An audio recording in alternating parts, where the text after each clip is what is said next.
to my channel. My name is McPato, and this is Weekly Sqeaky Bits, and today I am happy to say it's episode number 6. So without further ado, let's dive right in. First story of the day is the Halloween sale is on now on Steam. Started yesterday and runs until the morning of November 1st. There seems to be a focus or emphasis on scary or horror type games. Other titles are on sale as well. From what I've seen, discounts range up to 85% off. And non-sort of horror games are also on sale, but perhaps for less discount. So if you have any games you're eager to buy, this might be a good time. I believe there probably will be a sale in November for Black Friday as well, and I think you can safely expect something around Christmas, the winter sale from Steam as well. That probably will have your best deals for the next couple of months anyway. So if you're looking for a AAA or pricey game, it might be worth waiting until the winter sale, but there are good deals on now as well. Okay, so let's move along to our next story. And that is an announcement that AMD Threadripper has experienced some significant discounts.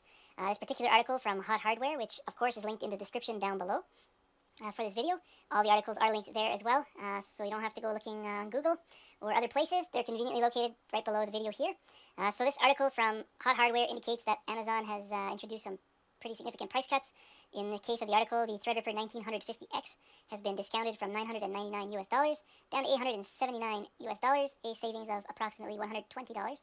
I checked in Canada as well. Amazon has also cut prices there, and Newegg Canada has also reduced prices. For example, the Threadripper 1950X is $1,148.99, and the lower end 1900X is $628, and I'm pretty certain that represents about a $140 discount off what these processors were previous.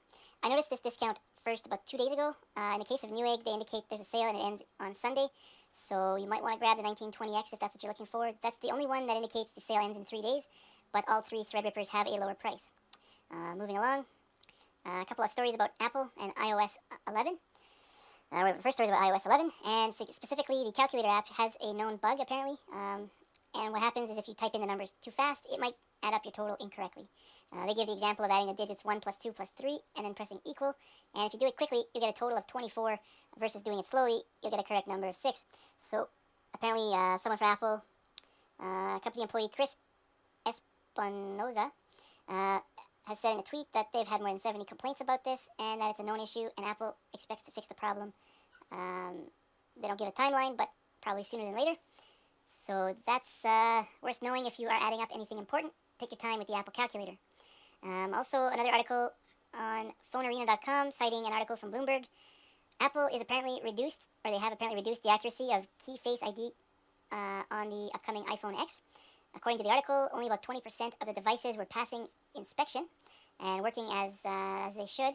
So in order to meet the demand, apparently, this is according to this article, Apple has had to reduce the effectiveness or some of the features of Face ID for the iPhone X. So if that's a feature that you were looking forward to, you may be wise to wait and see what the reviewers come back and say about this particular feature, if that's a deal breaker for you. Next article is from Anantech, and it basically is an analysis of all current known Z370 motherboards for Intel's 8th generation Coffee Lake processors, which are still really hard to find, but with time there should be larger quantities. So if you're in the market for any computer, something with 6 threads perhaps, 6 cores, 12 threads, this is probably a good article. It breaks down also the chipset, lists the motherboards by manufacturer, and kind of goes over some of the highlights of each motherboard. They talk about the chipset in detail, as well as the CPU itself, the pin layout, other characteristics that are different from Kaby Lake, memory support. So it's a pretty good read, and if you're interested in the Z370, I highly recommend checking that out. Moving on. If you are, I know it's not Halloween yet, but if you're in the market for some Christmas presents or holiday gifts for anyone on your list who's perhaps difficult to buy for, but who is a tech enthusiast or a bit of a technical junkie, I've just linked one article, and I'll probably link a few more in the next few months. It's the best-selling tech gifts in 2017, and it lists quite a few kind of neat ideas for that hard-to-buy person who you know loves technology. So have a look at that if you have an interest in tech gifts. And finally, for anyone who's a fan of Super Mario, some big news today as Nintendo released their newest or latest installment in the Mario franchise in the form of Super Mario Odyssey. And in order to play the Super Mario Odyssey game, you're going to need to buy a Nintendo Switch, which I believe is selling quite well. and I suspect that Super Mario Odyssey will be a big seller on this console. So if you are a fan of the franchise and you have a Switch, this is the game to get for you. Reviews have been good, really good, and I myself will be honest, I don't own a Switch, but if I did, I'd be pretty excited to play Super Mario Odyssey. Alright guys, that's going to wrap it up for this week. Tune in again next week or thereabouts for Weekly Sqeaky Bits 7. Until then, I want to thank everyone who tunes in to watch this episode and any of my other videos. So far, the YouTube community's been great, guys. I'm over 10,600 views. I've got, lots of likes. I've interacted with quite a few people in comments. And I really want to thank you guys, 56 subscribers as of today. And the channel is just over 2 months old. So I'm really encouraged by the support you guys have shown. I've got some great ideas. I'll be doing a build soon, actually a new case that I will be putting up a video on as well. But anyway, we're going to stop it there. Thanks for tuning in, guys.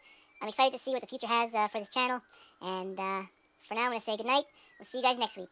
Bye-bye.